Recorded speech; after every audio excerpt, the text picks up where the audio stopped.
The scent of decay clung to the stones of the auction block.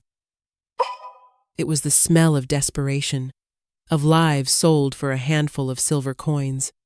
Aurith stood with her head bowed, the coarse burlap of her shift scratching her skin. Around her, other Omegas shivered, their fear a palpable wave in the chilly air. They were the unwanted, the flawed, the packless chattel to be haggled over. For them, this was a final, desperate chance. For Aurith, it was an execution. She was different, even among the outcasts. She was a pariah. While the others possessed the soft, yielding nature of their rank, they at least had a wolf slumbering within them. Aurith had only silence. She was wolfless, a hollow shell in a world defined by the spirit within.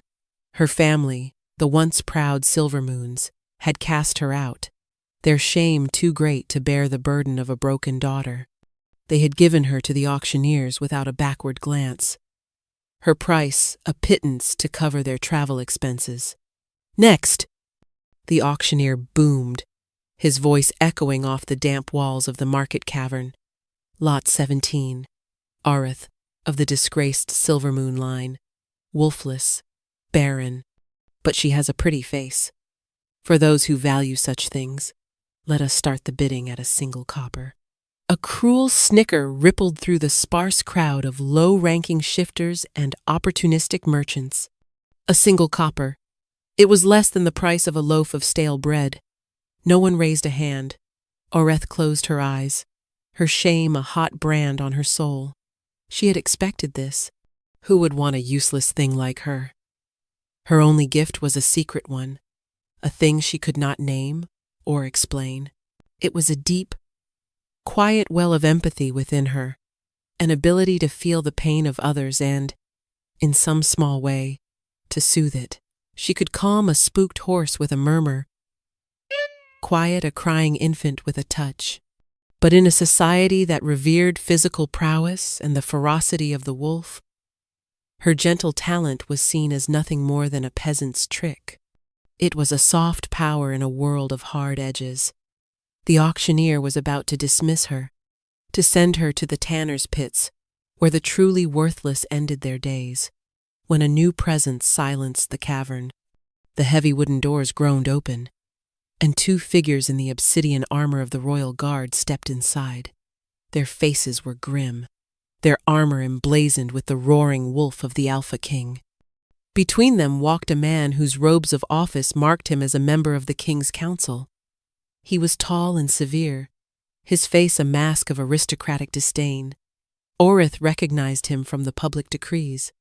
Lord Alriken, uncle to the king, and acting regent of the realm. His gaze swept over the pathetic display of Omegas on the block, his lip curling in disgust. "By order of the regent," he announced, his voice slicing through the silence, "a tribute is required. The king's affliction grows worse. The shadow blight deepens its hold." A collective gasp went through the crowd. Everyone knew of the Alpha King's curse. King Zephyros, the Black Wolf, a hero who had fallen in the witch wars only to be brought back by dark magic, was now a prisoner in his own body. A curse twisted his wolf, turning it into a monstrous, uncontrollable beast of shadow and rage. He was isolated in the highest tower of the Blackwood citadel, his howls of agony a nightly reminder of their sovereign's torment. Lord Alriken continued, his eyes cold and empty.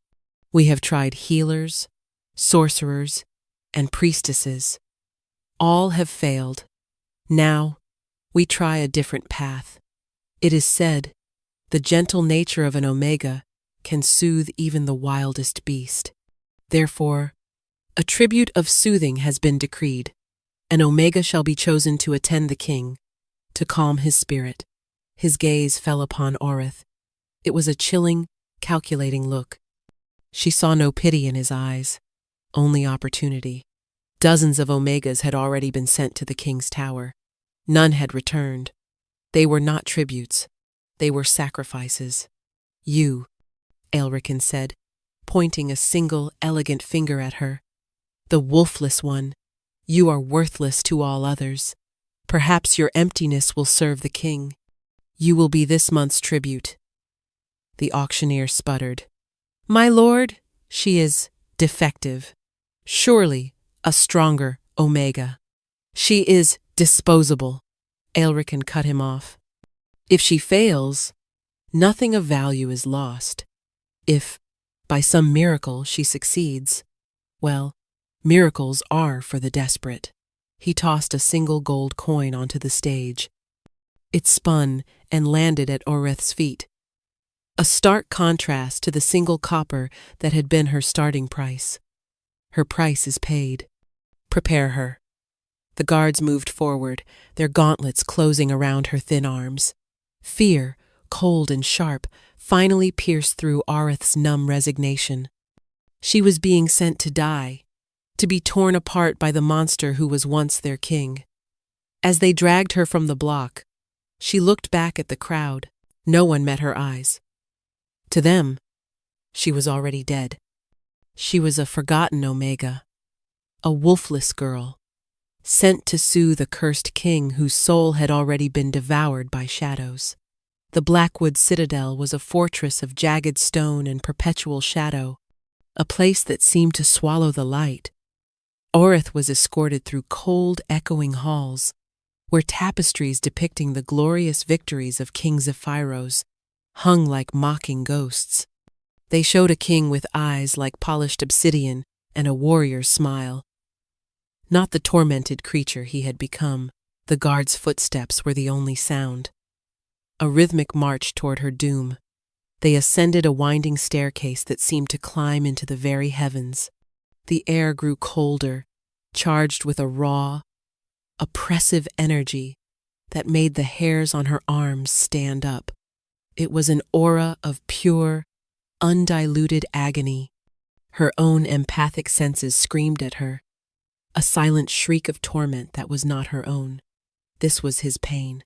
This was the shadow blight. The guards stopped before a massive iron-bound door.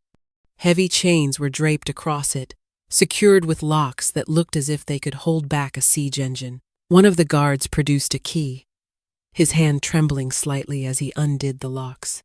"His Majesty is unwell today," the guard mumbled, refusing to look at her. "Do not make any sudden movements. Do not speak unless spoken to, and by the goddess, do not touch him." He pushed the door open, and the wave of suffering that washed over Oreth nearly brought her to her knees. The room beyond was vast and opulent, but it was a cage of ruined splendor. Furniture was splintered and overturned.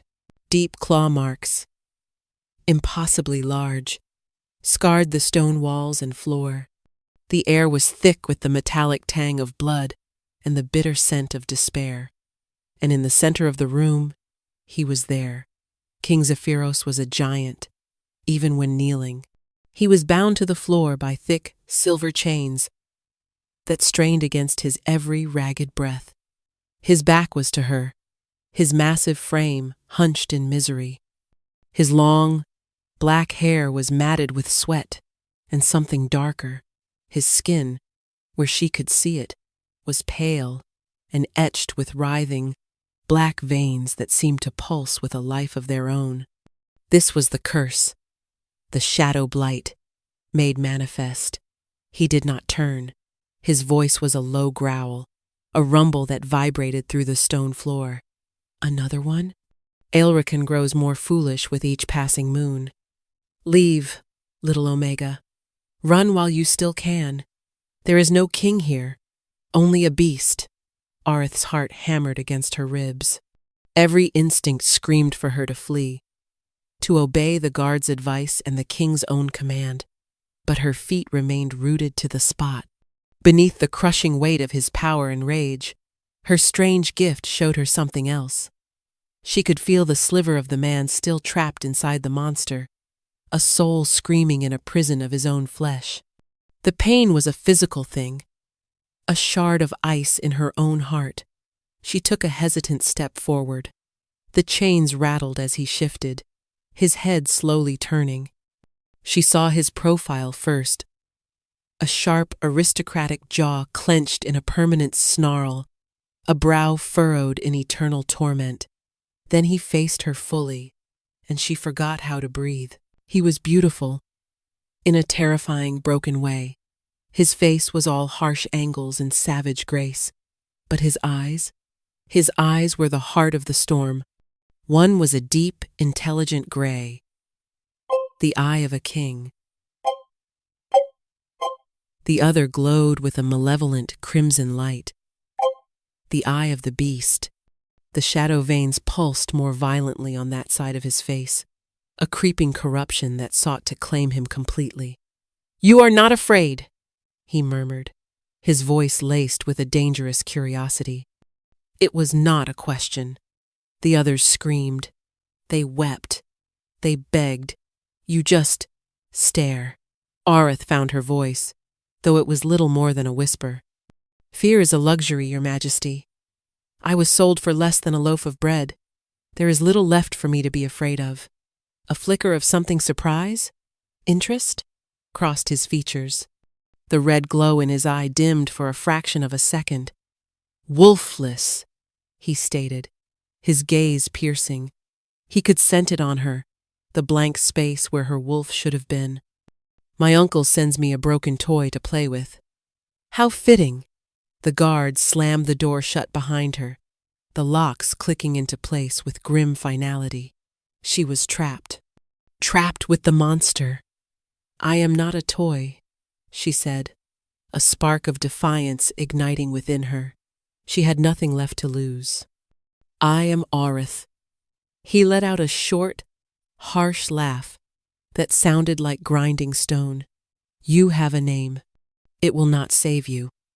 He strained against his chains, the muscles in his arms and back cording like steel cables. A low growl escaped his throat, and the shadowy tendrils under his skin writhed and darkened. The agony was intensifying. "The blight is rising.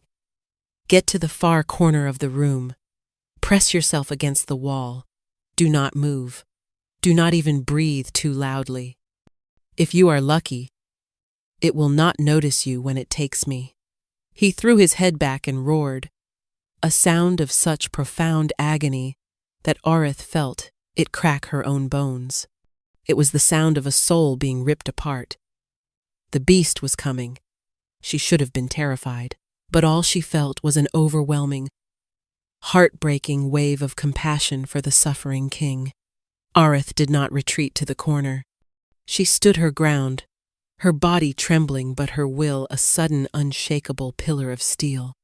Watching him fight, watching him suffer for her potential safety, struck a chord deep within her. He was a king, even in chains, even as a monster. The shadowy veins on his body pulsed with a sickening rhythm, spreading like ink in water. His form began to distort, muscles swelling, bones cracking, and reshaping under the force of the malevolent magic. His screams became inhuman snarls. The beast was winning. Instead of hiding, Aurith took another step closer. "What are you doing, you little fool?" Zephyros snarled, his voice distorting, deepening. He was on all fours now, the transformation almost complete. "I told you to hide." "You are still in there," she whispered, her voice barely audible over his pained growls. "I can feel you." Her own senses were on fire. The agony pouring off him was a physical assault. But through it, she felt the core of the man, the desperate, clawing will to survive, to protect, to remain himself. It was a tiny flicker of light in an overwhelming darkness. She focused on it.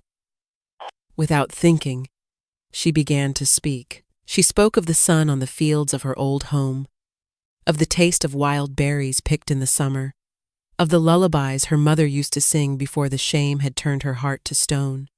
She did not tell a grand story. She offered him small, simple pieces of a life he could no longer touch. Her voice was soft, a quiet thread in the cacophony of his torment. She did not know if he could even hear her, but she kept speaking, pouring her own desperate hope into the words. The beast's rampage seemed to falter. The violent thrashing against the chains lessened. Zephyros, or what was left of him, lifted his monstrous head. His eyes, now both glowing a feral crimson, fixed on her. The snarl was still on his lips, but a sliver of confusion tempered the rage. Why? The beast's voice rumbled, a strange hybrid of Zephyros's cadence and a guttural growl. Why do you not run? Because no one should have to suffer alone, Aurith answered, her gaze unwavering. For a long moment, the creature simply stared. The shadowy tendrils that made up its shifting form seemed to still, listening. The oppressive aura of pain in the room lessened by a fraction. It was as if her words, her simple presence, were a balm on a festering wound. The change was minuscule, almost imperceptible, but it was there. Slowly, painfully, the transformation began to reverse. The shadows receded, bones snapping back into place with sickening crunches. Zephyros collapsed onto the stone floor. His human form returned, though he was pale and shaking, drenched in a cold sweat. The chains hung loosely on him now. He lay there, panting, his head turned toward her. The crimson glow was gone from his eye, leaving only the weary gray of the king. How? He rasped, his voice raw. No one! Nothing has ever pushed it back before, not even for a moment. I just talked, she said, her own knees feeling weak with relief. It was more than that, he said, pushing himself up into a sitting position. He looked at her with a new intensity, a calculating intelligence that was far more intimidating than the beast's rage.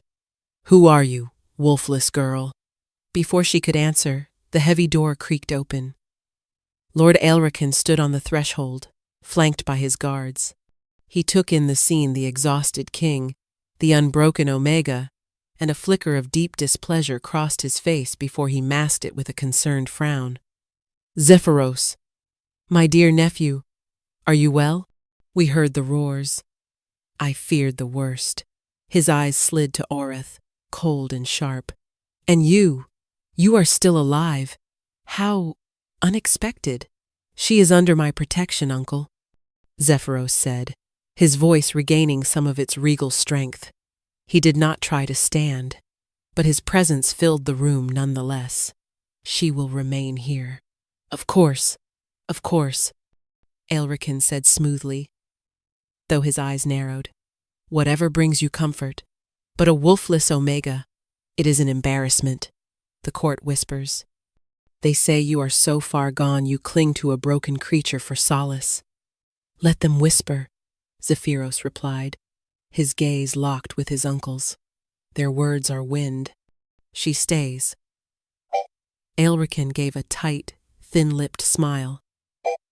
As you wish, your majesty. He turned to Aurith. See that you continue to be useful. The king's favor is a fickle thing. With a final, lingering look that was both a warning and a threat, he swept from the room, the door closing behind him. The sound of the locks being fastened echoed once more, sealing Aurith inside her strange new prison. She was no longer just a sacrifice. She was a curiosity, a potential solution, and to a man like Lord Alriken, that made her something far more dangerous, a problem to be eliminated. Days bled into a strange routine within the confines of the king's tower. Aurith was given simple servants' quarters, adjoining Zephyros's main chamber, a small mercy that allowed her a sliver of privacy.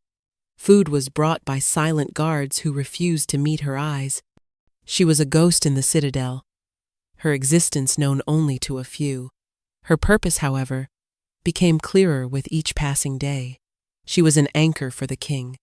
When the tremors of the curse began, when the shadow veins darkened on his skin, she would speak to him. She would sit, just out of his reach, and fill the oppressive silence with stories. She told him of market days, of the changing seasons, of the mythology of the goddess and the great wolf.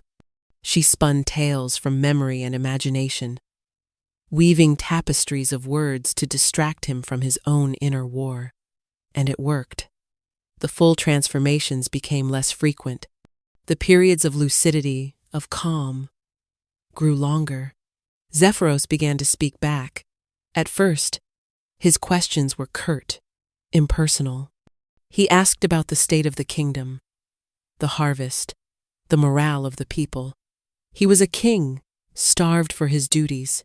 Arith answered what she could, piecing together gossip and news she had overheard in her previous life. Then, his questions became more personal. "Why did your family cast you out?" he asked one evening. He was sitting on the edge of his stone dais. The chains pooled around his ankles. He had refused to let the guards remove them completely, a grim reminder of the beast that still slept within. Orith hesitated, the old shame stinging her. "I am wolfless," she said simply. "To them, I was a blight on our bloodline, a failure. Failure is being unable to protect your people," Zephyros countered, his voice low. "Failure is being chained to a rock, while your kingdom withers under the hand of a man like my uncle. Your condition is a circumstance of birth, not a measure of your worth." His words were a revelation. No one had ever spoken of her condition with anything other than pity or disgust. To have the Alpha King, a man revered for his strength, dismiss the very thing that had defined her as worthless, it shifted something fundamental inside her. She found her courage. "Why do you let him rule in your stead? Lord Alriken, he does not have the people's best interests at heart." A dark look crossed Zephyros's face. "Alriken is ambitious and cruel, but he holds the council. While I am like this," he gestured to his chains, to the shadow-stained skin, "my claim is fragile. Many believe I am no longer fit to rule. They would see me put down like a rabid dog. Alriken maintains order, even if it is a cold and oppressive one. He is the devil I know. He sent me here to die," Orith stated quietly. "I know," Zephyros said, his gray eye meeting hers. "And for that, he will answer to me, when I am free." The promise in his voice was absolute. In that moment, he was not a monster. He was her king, and a strange, tentative bond was forming between them, spun from shared solitude and whispered secrets in the dark. He began to see past the wolfless Omega and saw Orith, a woman of quiet strength and surprising resilience. And she, in turn, saw past the cursed beast to the noble, tormented man trapped within. This fragile peace, however, was not destined to last. One afternoon, Lord Alriken came to the tower again. This time, he did not address the king. He came straight to Oreth, who was mending one of Zephyros's old tunics. "The court grows restless," Alriken said, his voice a venomous whisper. He circled her like a predator. "They speak of the king's miraculous improvement, and they speak your name, the wolfless witch who has ensnared our tormented monarch." "I am no witch," Orith said, keeping her hands steady on her sewing. "No? Then what are you?" he sneered. "You are a nobody, a disgrace, and you are interfering with the natural course of things." He leaned closer, his voice dropping. "The king's curse is a judgment from the goddess. It must run its course. Your presence here is a blasphemy. End it. Fail in your duties. Let the beast take him. It would be a mercy for him and a reward for you." He pressed a small, heavy pouch into her hand. It jingled with the sound of gold. "Leave the citadel," he hissed. "Disappear, and you will live out your days in comfort. Defy me, and I will expose you as a charlatan and a spy." I will have you burned. Aurith's hand closed around the pouch. The gold was cold and hard against her skin. She looked from Alriken's cruel face to the shadowed corner where Zephyros sat, watching, listening, his expression unreadable. For the first time in her life, she had something to protect. Something more valuable than gold or her own safety. She met Alriken's gaze, her own clear and defiant. No. She let the pouch of gold drop to the floor, the coins scattering across the stones with a final, ringing sound. Alriken's face contorted into a mask of pure fury. You have made a grave mistake, little Omega. From the corner, a low growl echoed, and the chains rattled ominously. Alriken took a half-step back, his eyes darting toward the king. Zephyros was on his feet, the shadows writhing around him, his gray eye blazing with a cold, protective fire. "Get out!" the king commanded, his voice deadly quiet. "And do not threaten what is mine again." His plans shattered, but his hatred for Orith now cemented into something lethal. The night after Alriken's threat was different. A storm raged outside the citadel, mirroring the tempest inside the king's soul. The curse was fighting back, angered by the progress Zephyros had made, by the hope Orith had kindled. The pain was more intense than she had ever seen it. Zephyros thrashed against his chains, his roars of agony shaking the very foundations of the tower. Her stories were not working. Her soothing words were swallowed by the storm of his suffering. The shadows were consuming him, faster and more completely than ever before. He was losing. "Orith!" he choked out, his voice a desperate plea from within the rising tide of darkness. "Get back. It's too strong this time." His body convulsed, bones snapping and reforming with horrifying speed. The transformation was absolute. Where the king had been, now stood the shadow beast. It was larger than a dire wolf, a creature of nightmare made solid. Its fur was shifting shadow, its claws were obsidian razors, and its eyes burned like twin coals from hell. The silver chains, weakened by countless assaults, strained and then snapped, the links flying across the room like shrapnel. The beast was free. Aurith was frozen, not with fear, but with a terrible, aching sorrow. This was the monster everyone feared, the creature that had slain guards and ripped Omegas to shreds.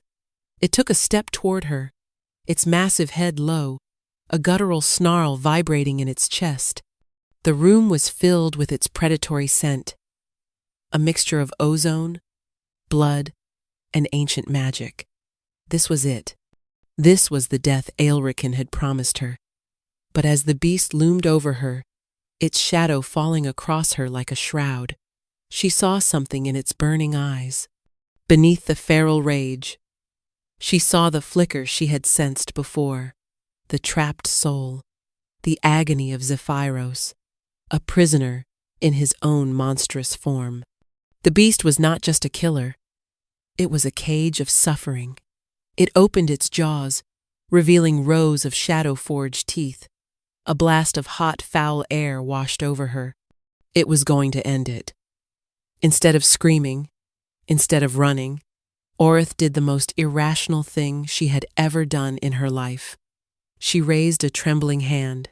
The beast paused, its head cocked, clearly not expecting this. "Zephyros," she whispered, her voice shaking but clear. "I am not afraid of you. I see you." She reached out and placed her palm flat against the creature's massive, shadowy snout. The moment her skin touched its form, a jolt, like lightning, shot up her arm. The beast recoiled with a yelp of what sounded like pained surprise. But it did not attack. It stood frozen, its burning eyes wide, fixed on her hand. Aurith did not pull back. She held her ground, channeling every ounce of her strange, empathic gift into her touch. She did not try to fight the darkness. She tried to reach the man inside it. She flooded the connection with her own quiet strength, with her unwavering belief in the king he was, with the fragile, budding affection she felt for him. The shadow flesh beneath her palm felt like solid ice and burning fire all at once. The beast let out a low whine, a sound of utter confusion and pain. The raging inferno in its eyes began to dim. For a breathtaking second, the monstrous form flickered, and she saw Zephyros's face superimposed over the beast's, his eyes filled with shock and a dawning incredulous hope. He had felt her. He had felt her touch not as an attack, but as an anchor. The effort was immense. It felt like she was trying to hold back the tide with her bare hands. The darkness fought her, a sentient, hateful force that recoiled from her light. But she held on, pouring more and more of herself into the connection, with a final, soul-shattering howl that was equal parts rage and relief. The beast collapsed. The shadows imploded, dissolving into smoke and whispers, leaving Zephyros lying naked and unconscious on the cold stone floor, completely human. The writhing black veins were gone, his skin pale but clear. For the first time since she had arrived, he looked peaceful. Aurith fell to her knees, panting, the adrenaline leaving her weak and trembling. She had faced the monster and survived. More than that, she had touched the man inside and pulled him back from the brink. She crawled over to him, her heart aching. She gently brushed a strand of black hair from his face. He was no longer just her king or her captor. He was Zephyros, and she was terrifyingly, hopelessly falling for him. Zephyros awoke slowly, the familiar ache of the curse's aftermath, a dull thrum in his bones. But something was different. The gnawing, ever-present torment at the back of his mind, the whisper of the beast, was silent, truly silent. For the first time in years, he opened his eyes. Aurith was asleep in a chair she had dragged near him, a worn blanket wrapped around her shoulders. Her face, so often tense with worry, was soft in slumber. He remembered the chaos, the pain, the absolute certainty that this time, the beast would win. He remembered the chains breaking, and then he remembered her, her small, defiant figure standing before the monster, her whispered words, her hand. He remembered the shock of her touch, not a brand of pain or fear, but a cool, soothing balm that had pierced through the layers of rage and agony to the core of him. It had been like a drowning man finding a single breath of air. He pushed himself up, his muscles protesting. He was weak, but he was clear. He was whole. He looked at his hands, his arms. The shadow veins were gone, not faded, not dormant, gone. A staggering realization hit him. She had done more than push the beast back. She had healed him. Perhaps not permanently, but she had mended a part of his shattered soul. He stood and walked over to her, his movements silent. He looked down at the Omega, who was supposed to be a sacrifice, a broken toy. She was none of those things. She was a weapon, a miracle, a woman with a power no one had understood, a power that had given him hope. As if sensing his presence, her eyes fluttered open. They were the color of warm honey, and for a moment, they were unguarded, filled with a deep and startling emotion that made his breath catch. "You're all right," she breathed, relief washing over her features. "Because of you," he said, his voice rough. He knelt before her, taking her hand. It was so small in his. "Aurith, what you did, how?" "I don't know," she admitted, her gaze dropping to their joined hands. I saw you were in there. I wanted to help." "You did more than help," he said, his thumb stroking the back of her hand. "You saved me." He had to know the truth of the curse, to understand what he was fighting. Now, he had to share it with her. She was no longer just a tribute. She was a part of this battle. "The curse," he began, his voice low and grim. "It was cast by the Witch Queen of the Cinder Peaks in the moment of my death. When the warlocks resurrected me, the curse came back with my spirit. It's called the Shadow Blight because it feeds on shadow, on my pain, my anger, my isolation. It grows stronger the more I am cut off from my pack, from my kingdom, from myself." He met her eyes, the vulnerability in his own a stark admission. "The witch told me it could only be broken by an act of true belonging. To find a place, a person, where my soul felt truly anchored. How could I find that? Chained in a tower, feared by everyone as a monster. I thought it was impossible. A cruel joke to ensure my eternal torment." He paused, his grip on her hand tightening slightly. "But when you touched the beast, when you looked at my monstrous form and were not afraid, for a second, I felt it, a connection, an anchor. It felt like belonging." Orith's eyes widened, filled with a dawning understanding and something else, something deeper. The air between them crackled with unspoken emotion. The protector and the protected, the king and the outcast, their roles had blurred and inverted until they were simply a man and a woman, bound by a shared, desperate fight for survival. "I will not leave you," she said, her voice filled with a fierce conviction that belied her Omega status. "We will fight this together." It was a vow, a promise made in the heart of the citadel's highest tower. But even as the words were spoken, an external threat was already in motion. Far below, in the council chambers, Lord Alriken was putting the final pieces of his own plan into place. He had seen Aurith's power through the scrying mirrors he used to monitor the king. He had seen the beast calmed, the curse recede. The Omega was not a problem anymore. She was a genuine threat to his ascension. He could no longer wait for the curse to do his work for him. He would have to accelerate the process. He would push the king into a permanent state of madness, frame the Omega for the crime, and seize the throne in the ensuing chaos. He picked up a small, lead-lined vial from his desk. Inside was a viscous, dark liquid, a potent blend of concentrated wolfsbane and a magical accelerant designed to enrage the Shadow Blight beyond all control. It was time to kill a king and a queen in the making with a single, poisoned stone. The next morning brought a false sense of peace. For the first time, Zephyros allowed the guards to remove his chains completely. He walked his chambers a free man, albeit one still confined to a tower. He and Orith spoke for hours, planning, hoping.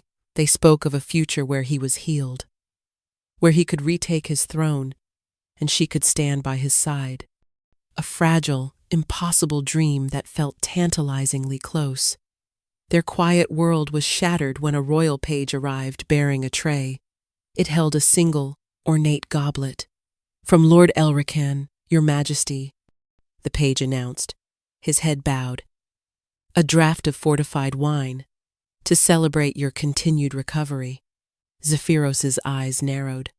He trusted his uncle as much as he would a starving wolf, but to refuse the gift publicly would be an insult, a sign of weakness that Alriken would surely exploit. "Leave it," Zephyros commanded.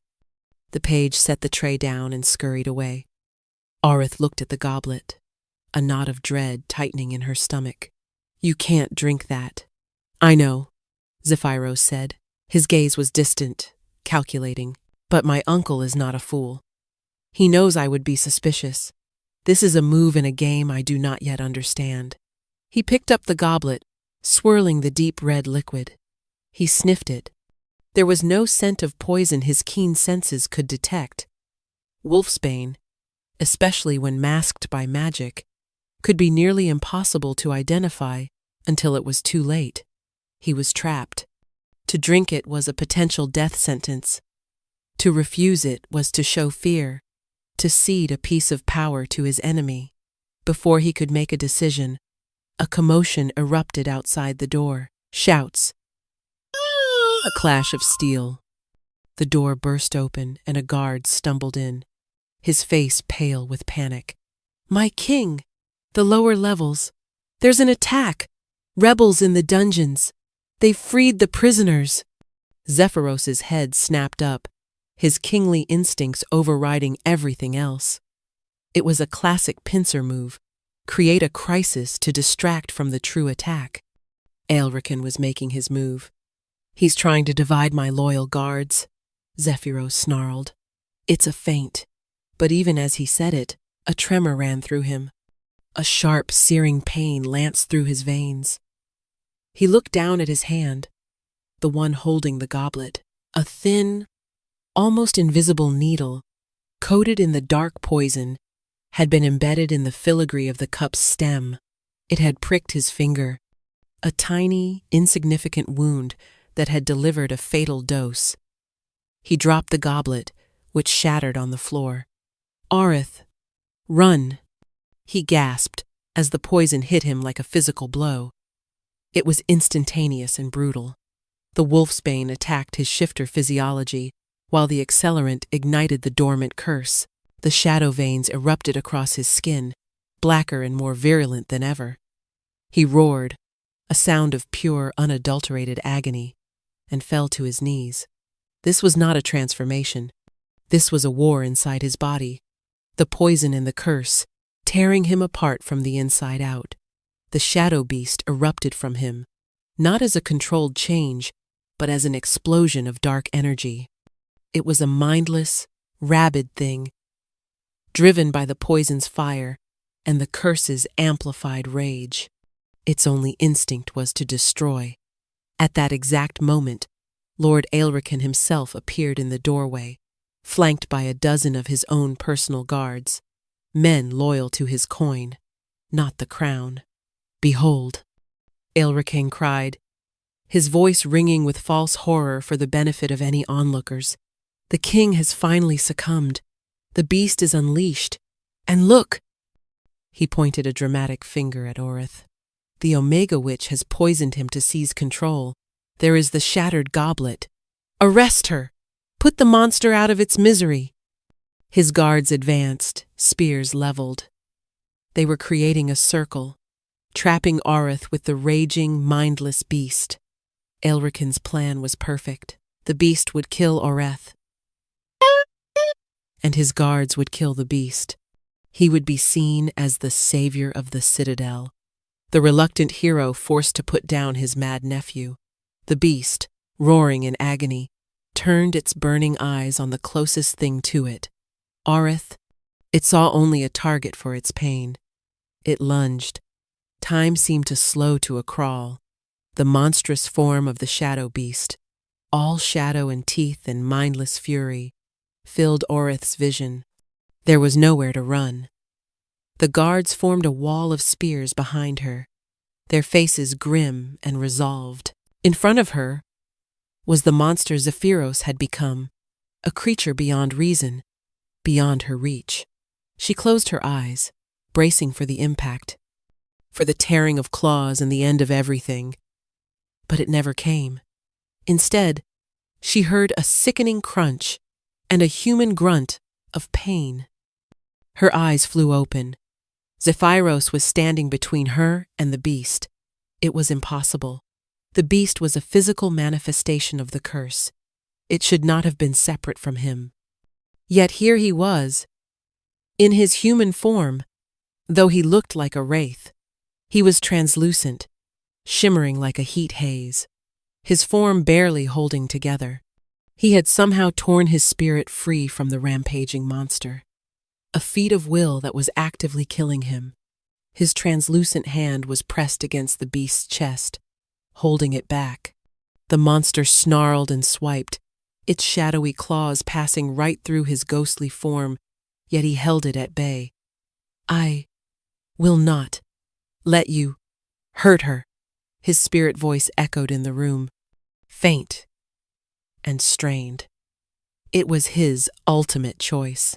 With his body being destroyed by poison, and his wolf turned into a mindless engine of destruction, he had used the last of his will, the very essence of his soul, to shield her.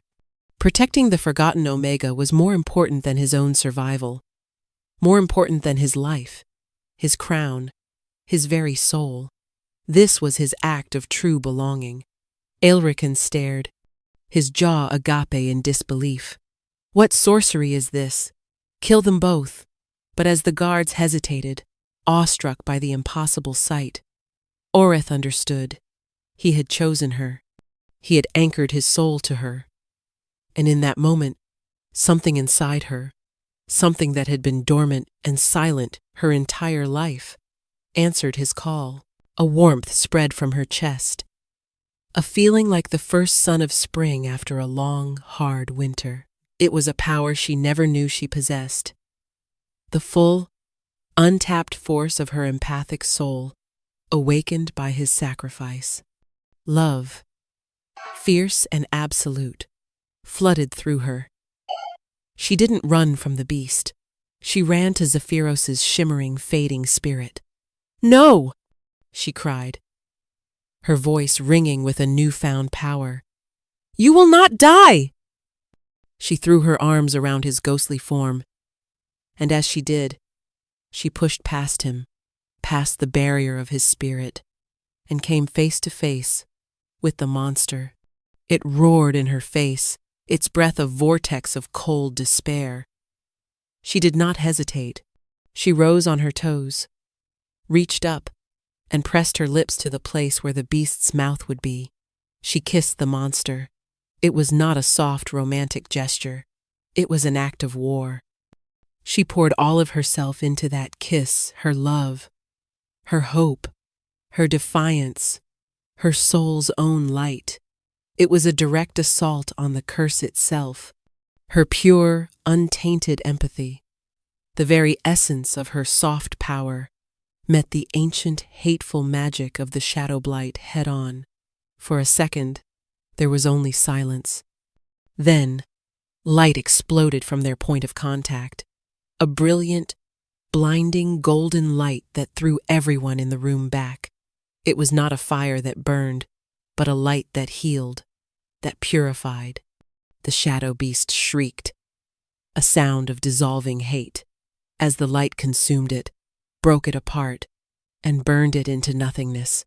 The light coalesced, flowing back into Zephyros's spirit form, and then into his physical body, which lay crumpled on the floor. It sealed the wound of the curse, purged the wolf's bane from his veins, and rekindled the dying embers of his life force.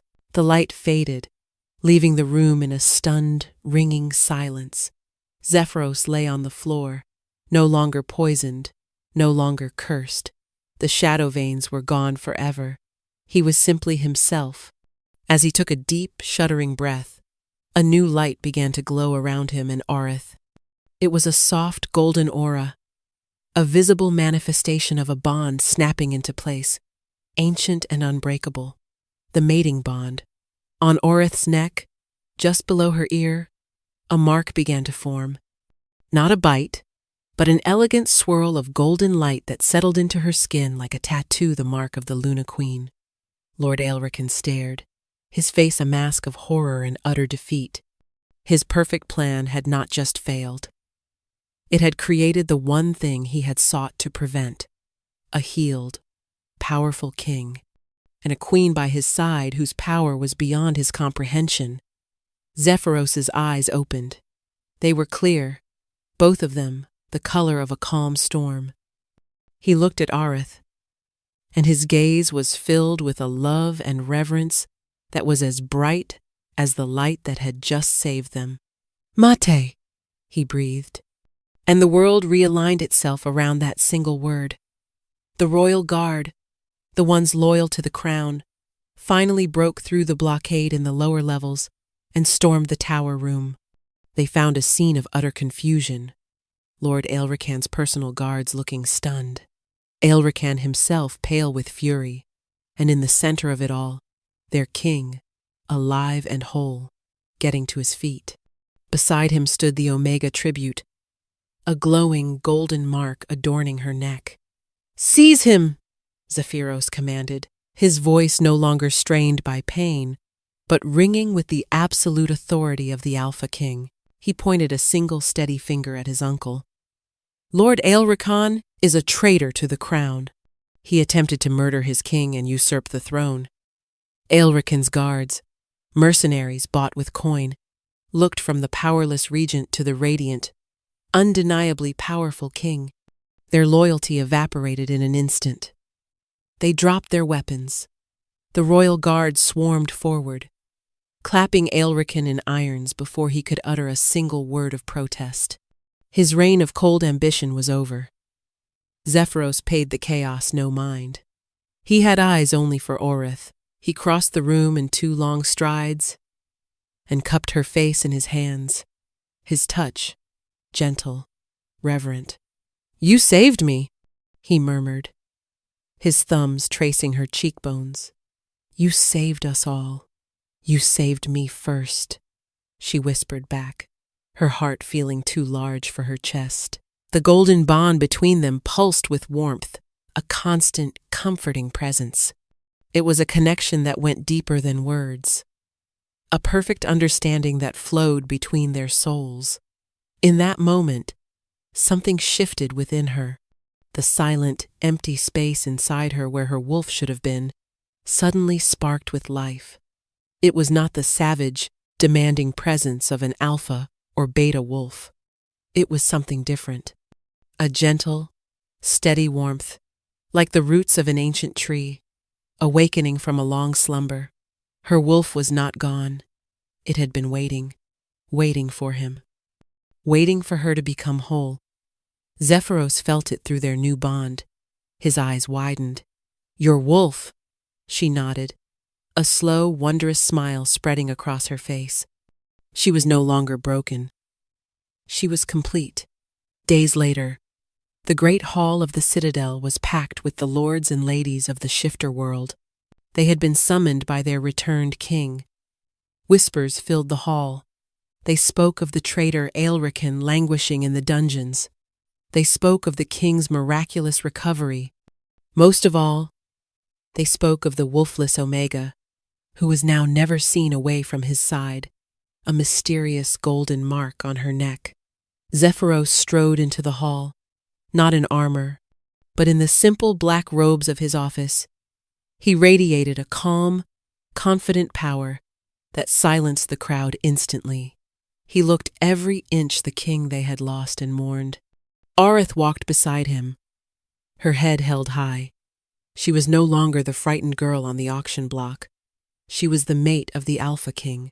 "My loyal subjects," Zephyros began, his voice carrying to every corner of the hall. "You have been told that I was sick, that a curse held me in its thrall. This was true, but the time of shadows is over." He turned and took Orith's hand, drawing her forward. "You have also been told that this woman is a wolfless Omega, a broken thing of no value." This was a lie. He lifted their joined hands. "This is Orith, my mate, my queen, and your savior." It was her strength that broke the curse, her courage that exposed the traitor in our midst, her power, a power not of claw and fang but of heart and soul, that has healed your king. A murmur of disbelief and wonder rippled through the assembled nobles. "Our laws, our traditions, have taught us to value only one kind of strength," Zephyros continued, his voice resonating with passion. "We have discarded those we deemed weak. We have shamed those who are different. We have allowed fear and prejudice to rule us. No more. Today marks a new era. Compassion is not a weakness. Empathy is a weapon. And love," his eyes found Orith's, and the entire hall seemed to fade away for him, "is the most powerful magic of all." He raised her hand to his lips and kissed it, a public declaration of his devotion. In that moment, the wolfless Omega became the most powerful woman in the kingdom, not because of the king she stood beside, but because of the strength she had found within herself. She had not only freed the king, she had freed them all from the prison of their own prejudice. The reign of the Shadow Blight was over, and the dawn of the Luna Queen had begun. 1 year later, the Blackwood Citadel was no longer a place of shadow. Sunlight streamed through newly installed glass windows, illuminating halls that now echoed with laughter instead of fear. The oppressive tapestries depicting war had been replaced with vibrant scenes of harvest, community, and peace. The kingdom was thriving under the joint rule of its king and queen. King Zephyros stood on the high balcony of the tower that had once been his prison. The chains were long gone, melted down, and reforged into the new gates of a sanctuary. Aurith had founded a home for outcast Omegas, and any shifter who had been deemed broken by the old, harsh society. It was the most popular institution in the capital. He was no longer the tormented king. The curse had left scars on his soul, but they were reminders of a battle won, not a life lost. He ruled with a wisdom and compassion that had been forged in the fires of his own suffering. A pair of arms wrapped around his waist from behind. He smiled and leaned back into Aurith's embrace, covering her hands with his own. "Thinking grim thoughts, my love?" she murmured, resting her cheek against his back. "Remembering," he corrected softly, "remembering the darkness, so I never take the light for granted." He turned in her arms to face her, his Luna Queen. Her honey-colored eyes shone with love and a quiet confidence that had fully blossomed. Her wolf, a rare and legendary heartwood spirit, known for its intuitive ability to heal and nurture the pack's collective soul, was a calm, steady presence within her, perfectly complementing his own powerful alpha spirit. His gaze dropped to the gentle swell of her belly, and his hand came to rest there possessively. "And how is our little prince feeling today?" he asked, his voice softening. "He has your kick," Aurith laughed. "I think he's practicing for the Royal Guard trials already." Zephyros chuckled, a deep, happy sound that would have been unimaginable a year ago. He leaned down and pressed a tender kiss to her lips. "I never thought this was possible. A life without pain, a family, a future. It was always possible," she said, her hand covering his on her stomach.